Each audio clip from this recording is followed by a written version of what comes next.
اللہ نے ایمان کی دولت سے نوازا ہے، وہ دنیا کے جس کونے میں بھی ہیں ان کے پاس بہت بڑی دولت ہے کہ جس کی وجہ سے وہ اس دنیا میں بھی ہمیشہ کے لیے کامیاب ہیں اور آخرت میں بھی وہ ہمیشہ سرخرو ہوں گے۔ قرآن پاک کی ایک آیت ہے، من عمل صالحا من ذکر او انثى وهو مؤمن فلنحيينه حیاتا طیبہ، کہ جو مرد اور عورت نیک عمل اختیار کریں گے ہم ان کی دنیا کی زندگی پاکیزہ کر دیں گے۔ پاکیزگی کا مطلب کیا ہے کہ اللہ تعالیٰ اس کی زندگی میں عافیت دے دیں گے۔ اب دیکھیے جنہیں محترم، عافیت، صحت کی عافیت کیا ہے کہ اس میں بیماری نہ ہو، اولاد کی عافیت یہ ہے کہ وہ نیک صالح فرما بردار ہو، مال کی عافیت یہ ہے اس میں برکت ہو، نقصان نہ ہو۔ تو یہ ہے عافیت، یہ ہے دنیا کی زندگی میں وہ انعامات کہ جو بندے کو ایمان کی وجہ سے ملتے ہیں، عمل صالح کی وجہ سے ملتے ہیں۔ اور بندہ سمجھ رہا ہوتا ہے کہ پتہ نہیں میرے اندر کوئی کمال ہے یا میرے اندر کوئی کوالٹی ہے جس کی وجہ سے میں زیادہ پیسہ کما رہا ہوں یا میں زیادہ خوشحال ہوں۔ ایسی بات نہیں ہے، بلکہ جب وہ اللہ کی بندگی بجا لاتا ہے، عبادات میں اپنا وقت گزارتا ہے، تو یہ عبادات اللہ کو پسند آتی ہیں، جس کے بدلے میں اللہ اس کو خوشیاں اور اس کے گھرانے میں برکتیں عطا کرتا ہے۔ یہ بدلہ ہے اس کی مشقت اٹھانے کا، اصل تو آخرت میں ملے گا۔ دیکھیں بات یہ ہو رہی ہے، آخرت میں تو نیک اعمال پر ملنا ہی ملنا ہے۔ بس اوقات ہم یہ سوچتے ہیں کہ پتہ نہیں دنیا میں بھی کچھ ملے گا کہ نہیں ملے گا، تو اس آیت میں اللہ نے خاص طور پر یہ بتا دیا، من عمل صالحا من ذکر او انثى، مرد ہو یا عورت نیک عمل اختیار کر لیں، فلنحيينه حیاتا طیبہ، ہم ان کی دنیا کی زندگی پاکیزہ کرتے ہیں۔ پھر وَلَنَجْزِيَنَّهُمْ أَجْرَهُمْ، اللہ تعالیٰ ان کے جو اعمال ہیں اس کا بدلہ دیں گے، بما کانوا یکسبون، جو انہوں نے دنیا میں کیے۔ یعنی اسے پتہ چلا کہ دنیا کی زندگی پاکیزہ پہلے ہوگی، پھر جب یہ دنیا سے چلا جائے گا تو جو اس نے دنیا میں نیک اعمال کیے تھے ان کا بدلہ اس کو آخرت میں نیک اعمال اور اللہ کی نعمتوں کی صورت میں ملے گا۔ دوسری قرآن پاک کی آیت ہے، وعد اللہ المؤمنین والمؤمنات جنات تجری من تحتها الانہار، کہ اللہ تعالیٰ نے مومنین مرد اور عورت ان سے وعدہ کیا ہے کہ اللہ تعالیٰ ان کو ایسی جنت سے نوازیں گے کہ جن کے نیچے نہریں بہتی ہیں، خالدین فیہا، اور وہ یہ جو اللہ کے مہمان، اللہ کی مہمان نوازی ہے اور جو جگہ ہے جنت ہے، یہ ان کے لیے ہمیشہ ہمیشہ کی جگہ ہوگی۔ تو اسی طرح محترم آج جو جس حوالے سے گفتگو کی جائے گی وہ موضوع ہے نجات کی راہ ایمان اور اعمال صالحہ، کہ کامیابی کا جو راستہ ہے وہ راستہ ایمان اور عمل صالح۔ جیسے کہا گیا کہ پوری دنیا میں جس کے پاس ایمان ہے، جس کے پاس جس کی زندگی میں اعمال صالحہ ہیں، اب گویا کہ وہ نجات کے راستے، کفار ہیں، غیر مسلم ہیں، ان کے پاس ایمان کی دولت نہیں ہے، وہ نجات کے راستے پر نہیں ہے۔ تو یہ چیز ہے کہ نجات کا راستہ ایمان اور اعمال صالح۔ عزیزان محترم، دنیا کی زندگی میں امن، سکون، پاکیزگی اور مرنے کے بعد کی زندگی میں کامیاب ہونا، سرخرو ہونا، اللہ کے عذاب سے بچنا، اللہ کی ڈانٹ ڈپٹ سے بچنا، ان چیزوں کا انحصار کس چیز پر ہے؟ ایمان پر اور اعمال صالحہ پر۔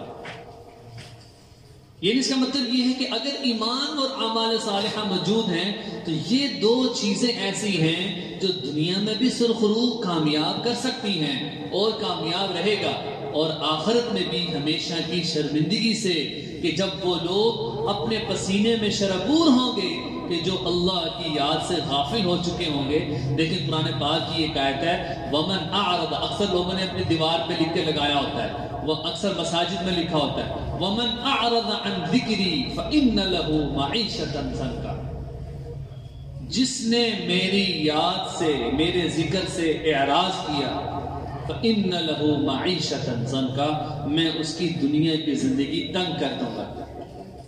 وَنَحْشُرُهُ يَوْمَ الْقِيَامَةِ أَعْمَى، قیامت والے دن میں اس کو اندھا اٹھاؤں گا. قال ربی لم حشرتنی اعمی، اے پروردگار آج آپ نے مجھے اندھا کیوں اٹھایا؟ وقد كنت بصیرا، حالانکہ میں دنیا کی زندگی میں تو دیکھتا تھا. قال كذلك اتتك آیاتنا فنسیتها، جس طرح تو نے دنیا میں ہمیں بلا دیا، وكذلك اليوم تنسى، اسی طریقے سے آج ہم نے بھی تجھے بلا دیا.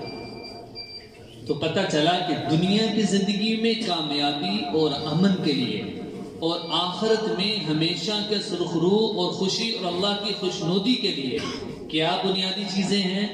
ایمان اور اعمال صالحہ. اسی کو ہم آگے دیکھتے ہیں. سب سے پہلی چیز سورۃ العصر جو تلاوت کی گئی ہے، اس سورت میں اللہ نے یہ ساری چیزیں بیان کی. والعصر، اللہ نے زمانے کی قسم اٹھائی کہ قسم ہے زمانے کی، پورے زمانے کی قسم اٹھائی.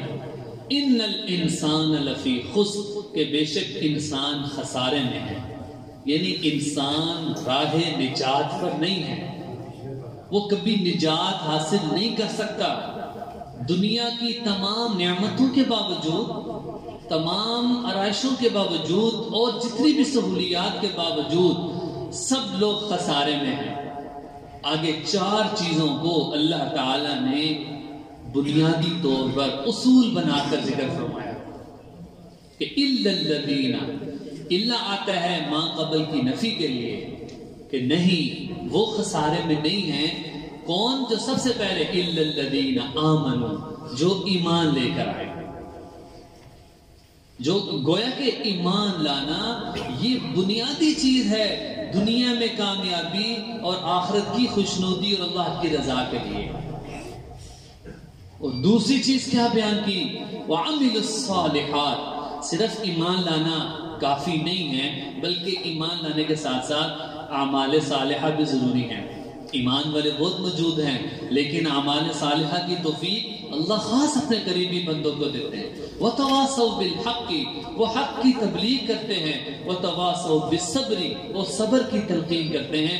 فرمایا کہ یہ جو چار چیزیں ہیں یہ بنیاد اللہ نے بنائی ہیں کہ یہ جو چار چیزیں ہیں یہ جس کے اندر آ گئی وہ خسارے میں نہیں ہیں، وہ راہ نجات پر ہے. اب عزیزان محترم یہ بات سمجھیے کہ اللہ تعالیٰ نے ہر انسان کو دو قوتیں عطا کی ہیں.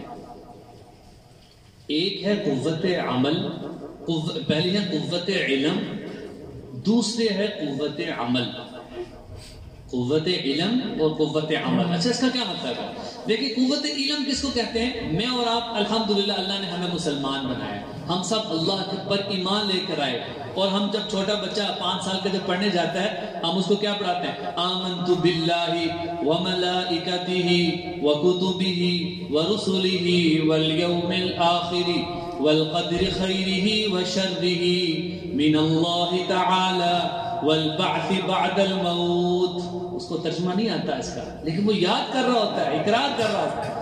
آمنت باللہ، میں اللہ پر ایمان لایا، وملائکتہ، فرشتوں پر ایمان لایا، وکتبہ، کتابوں پر ایمان لایا، ورسلہ، رسولوں پر ایمان لایا، والیوم الآخر، آخرت پر ایمان، والقدر خیرہ وشرہ، اچھی اور بری تقدیر پر، من اللہ تعالی، اللہ پر، والبعث بعد الموت، اور قیامت والے دن دوبارہ زندہ ہونے پر ایمان. یہ ہر کوئی بیان کرتا ہے. تو یہ بتا رہا تھا کہ قوت علم جو ہے یہ اللہ نے ہر کسی کو عطا کیا. اس قوت علم کی وجہ سے ہم ایمان والے بھی ہیں اور اعمال صالحہ والے بھی ہیں. ایمان والے ہمیں کہ قوت علم کا تعلق کہ علم آپ کو کس چیز کا ہے؟ آپ کو پتہ ہے اللہ پر ایمان لانا ہے، فرشتوں پر ایمان لانا ہے، میں نے نمازیں پڑھنی ہیں. یہ قوت ہر کسی کے اندر موجود ہے. اگر کوئی نماز نہیں پڑھتا ہم اس کو کہیں بھائی آپ نماز کیوں نہیں پڑھتے، وہ یہ نہیں کہہ سکتا مجھے تو پتہ ہی نہیں کہ میں نے نماز پڑھنی ہے. وہ یہ نہیں کہہ سکتا مجھے تو پتہ ہی نہیں ہے کہ میرے اوپر روزے بھی فرض ہیں. ایسی بات نہیں ہے. یہ جو قوت علم ہے یہ اللہ نے ہر کسی کو دے دیا. دوسری چیز ہے قوت عمل. قوت عمل کہتے ہیں کہ ایمان لانے کے بعد عملی طور پر اللہ کی فرما برداری میں زندگی گزارنا. اب اس کی مثال کیا ہے؟ کوئی نماز نہیں پڑھ رہا، اس کو کہا جائے کہ بھئی آپ نماز کیوں نہیں پڑھتے؟ وہ کہے بھئی اللہ نے مجھے توفیق ہی نہیں دی، میں کیسے مسجد میں آ جاؤں؟ تو یہ اس کا جواب بھی غلط ہے، کیونکہ قوت عمل کس کو کہتے ہیں؟ اللہ نے ہر انسان کے اندر طاقت رکھی ہے، صلاحیت رکھی ہے۔ میں آج بیمار ہو جاؤں نمازوں کے لیے نہیں آ سکتا، یہ جو طاقت ہے، یہ جو صلاحیت ہے، یہ اللہ نے رکھی ہے۔ اب اگر کوئی کہے کہ میرے اندر قوت عمل نہیں ہے، میں عمل کیسے کروں، میں روزے کیسے رکھوں؟ اب یہ بات سمجھیے، قوت عمل کے لیے یعنی ایمان، اب نیک عمل اختیار کرنے کے لیے کامل ایمان ہونا بھی ضروری ہے۔ دیکھیں، جب آدمی کسی کو کوئی بڑا سمجھتا ہے، اس کا مرتبہ اس کے دل میں ہوتا ہے تو اس کی اطاعت کرتا ہے۔ جب ایمان مضبوط ہوگا، جب اللہ پر کامل ایمان مضبوط ہوگا، پتہ ہوگا کہ میں شہنشاہوں کے شہنشاہ، بادشاہوں کے بادشاہ کے سامنے کھڑا ہونے جا رہا ہوں، اذان کی آواز آ گئی کہ اللہ کی پکار آ گئی ہے، فوراً وہ اپنے سارے کام چھوڑ کر چلے جائے۔ کہ عمل کے لیے بھی ایمان ضروری ہے۔ تو یہ اللہ نے بیان کیا سورۃ العصر میں، الا الذین آمنوا، کہ جو لوگ ایمان لے کر آئے۔ یہ قوت علم ہے کہ یہ علم اللہ نے سب کو دے دیا کہ ایمان لے کر آنا ہے۔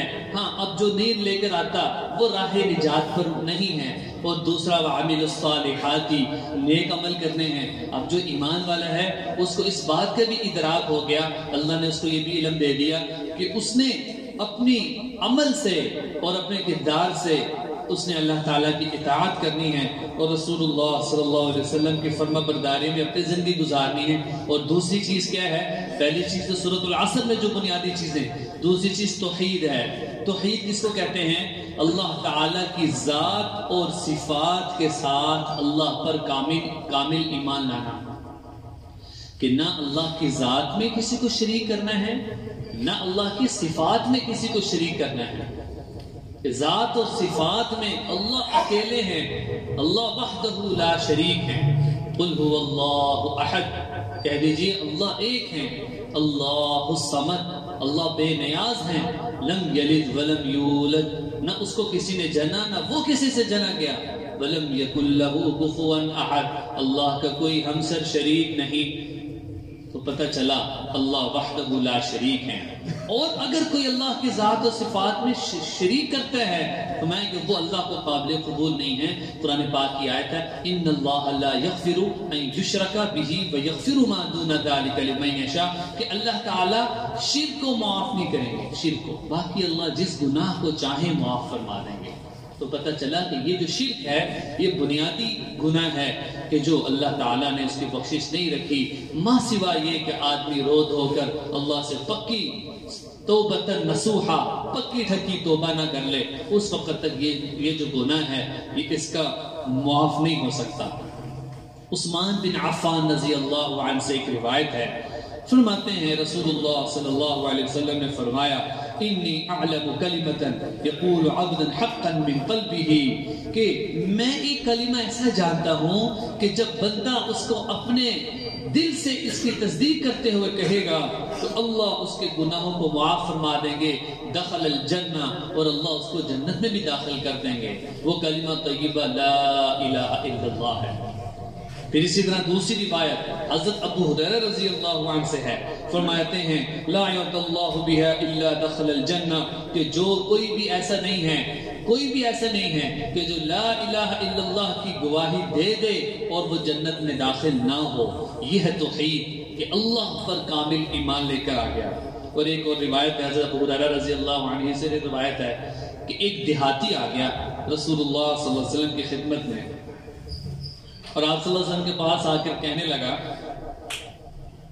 کہ یا رسول اللہ مجھے ایسا کلام بتا دیں کہ جب میں اس کو اختیار کر لوں اس کی وجہ سے میں دین پر عمل پیرا ہو جاؤں اور اسی کی وجہ سے اللہ تعالیٰ مجھے جنت میں لے جائے۔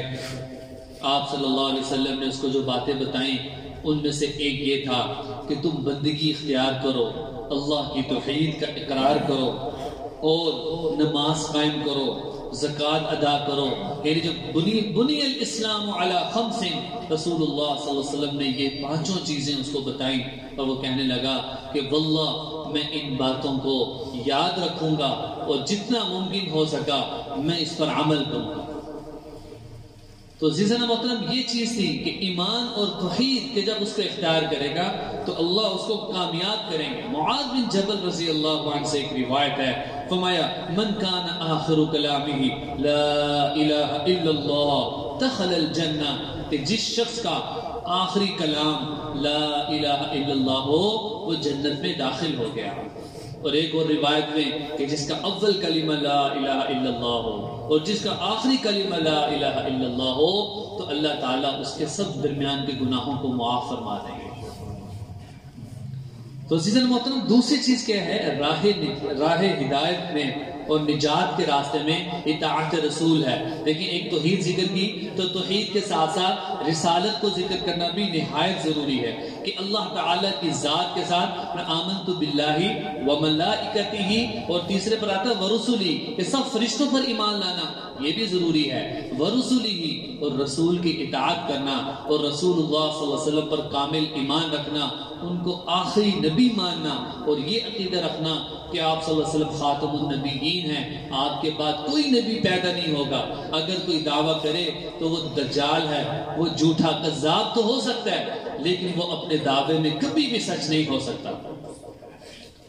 تو اس لیے آپ صلی اللہ علیہ وسلم نے فرمایا کہ من یطع اللہ ورسولہ، آپ قرآن پاک کی آیت ہے من یطع اللہ ورسولہ یدخلہ جنات، کہ جو اللہ اور اس کے رسول کی اطاعت کرے گا اللہ اس کو ایسی جنت میں داخل کر دیں گے تجری من تحتها الانہار، کہ جس کے نیچے نہریں بہتی ہوں گی۔ اسی طرح آپ صلی اللہ علیہ وسلم نے ایک حدیث میں ارشاد فرمایا کل امتی یدخلون الجنت الا من ابا، کل امتی، میری امت میں ساری امت کے لوگ جنت میں داخل ہوں گے الا من ابا، سوائے اس کے کہ جس نے انکار کیا۔ صحابہ نے پوچھا یا رسول اللہ یہ جو آپ نے انکار کرنا فرمایا ہے اس سے کیا مراد ہے؟ کن لوگوں نے انکار کیا؟ فرمایا من اطاعنی دخل الجنہ، کہ جس نے بھی آسان بات، جس نے بھی میری اطاعت اور فرما برداری کی وہ جنت میں داخل ہو جائے گا۔ ومن عصانی فقد ابا، اور جس نے میری پیروی نہ کی اور جس نے میری بات نہ مانی وہ انکار کرنے والوں میں سے ہے۔ گویا کہ یہ بتا دیا کہ وہ جنت میں نہیں جا سکتا۔ کہ کامیابی کے لیے اللہ نے اپنے حبیب کی سنتوں کو لازم قرار دے دیا۔ اسی طرح حضرت جابر بن عبداللہ رضی اللہ عنہ سے روایت ہے کہ ایک مرتبہ نماز کے بعد رسول اللہ صلی اللہ علیہ وسلم نے ہمیں خواب ذکر کیا کہ رات کو میں نے خواب دیکھا ہے۔ اس خواب میں نے کیا دیکھا کہ دو فرشتے کھڑے ہیں، وہ ایک دوسرے سے کلام کر رہے ہیں، اور فرمایا کہ ان کے الفاظ کیا تھے؟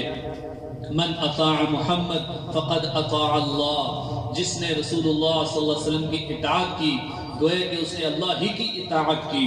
ومن عصانی فقد عصى اللہ، اور جس نے من عصى محمد، کہ جس نے رسول اللہ صلی اللہ علیہ وسلم کی نافرمانی کی گویا کہ اس نے اللہ ہی کی نافرمانی کی۔